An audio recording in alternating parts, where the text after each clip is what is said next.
Hey guys, welcome back to the channel. My name is London, and today I'm going to be making a painting about pursuing my dream of being a full-time artist. So the premise of the painting is all about a volcano that I'm throwing Mentos into. So I want to call it Mentos in the Volcano, but I don't know if that's a copyright issue.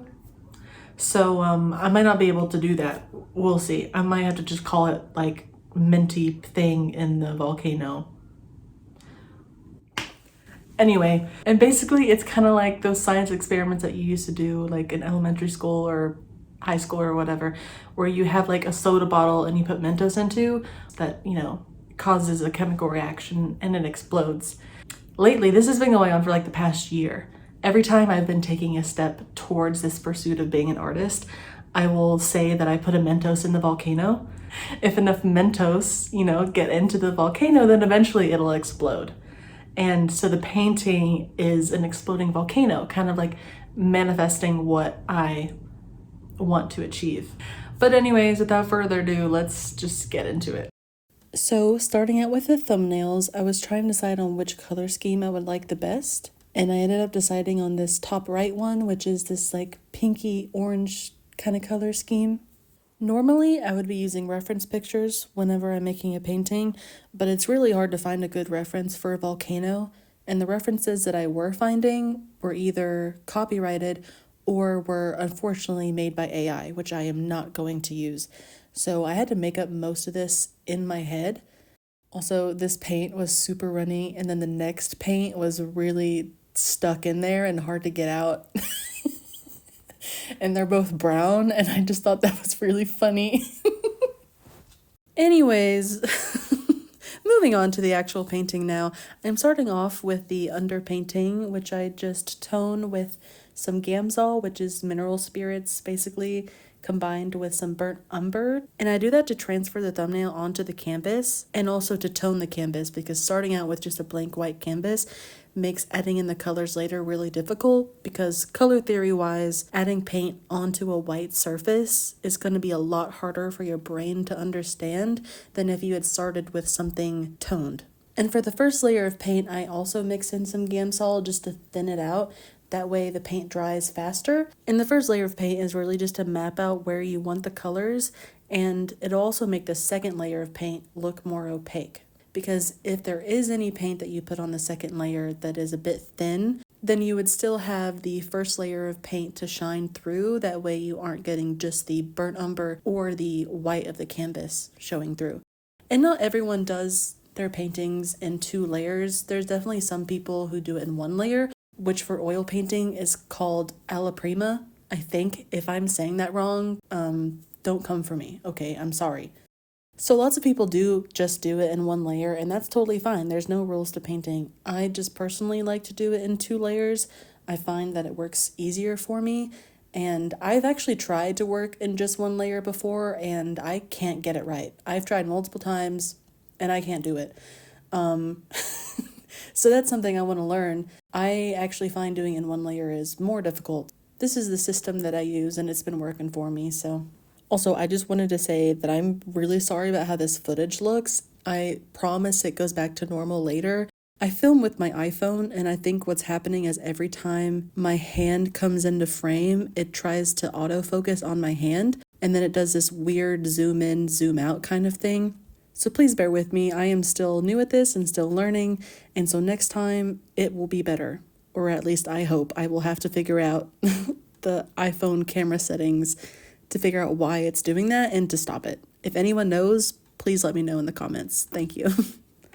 So anyways, on this painting, the smoke was starting to look like stringy hair or something like that, and it was really bothering me. I was like, I kind of like the flow of this, but I don't like how stringy it looks. So I went back with a brush and I just kind of softened out the edges. And moving on to the mountain, I realized that the background layer was way too dark. So on the second pass, I made it a lot lighter. And again, without using a reference, this was a lot more difficult than I thought, because normally I would rely quite heavily on the reference to know where to put the colors and try to replicate the image as close as I can. But since I didn't have a reference, I had to just make up most of it in my head. and I'm not really used to doing that, and so it was a lot of back and forth trying to figure out what actually worked and what didn't. I do think that I actually had a lot of fun not using a reference. I'm so used to using the reference and having to look at it and be so meticulous and detailed. And going from like that type of creative flow to moving towards just kind of doing whatever I want felt kind of weird. If you saw my last video, I made a very detailed cat portrait, which is the first pet portrait I had ever done. And so it definitely felt a lot different from this painting. I had to put a lot more thought and attention into it. And this one, it felt more like I had to lean into the creative flow a bit more. And I'm not really used to doing that, but honestly, I found it really fun and freeing, and I want to try to implement that more into my art. And that's what I love about art, is you just learn more every single time you do it, because if I hadn't done this painting, or if I had actually found a good reference for it and used that instead of just going with my intuition, it would have turned out way differently. But having to kind of force myself to be put into this workflow where it's so much different than what I'm used to, it helped me learn a lot more than I thought it would have. Back to the painting, these trees were giving me such a hard time. I did have to keep redoing it over and over again, and eventually I just got really frustrated and I ended up leaving for a bit and coming back. And by a bit, I mean like several days, so I can wait for it to fully dry. And then coming back to it after my break, the paint had dulled and sunken into the canvas. And so here I used safflower oil and I put it onto the canvas with a makeup sponge, and I just use a teeny tiny little bit, and then I put it on there. I let it sit for a few seconds, and then I use the other side of the makeup sponge that's clean, and I wipe off the oil, because you don't want a bunch of excess oil sitting on it. You just want to kind of rehydrate the area and then wipe it off again. And as you can see, whenever you do that, it brings back the vibrancy of that paint and it makes the colors look normal again. And since I wanted to do another layer of paint on these trees, I wanted to make sure that the colors were as accurate as possible. And after a few days of looking at the painting, waiting for it to dry, I found my courage again to finally face the trees, and eventually I did get the hang of it. And then once I got these trees done, the painting was finally complete.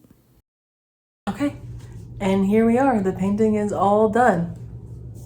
If I'm being totally honest, I'm not the biggest fan of the outcome of this one.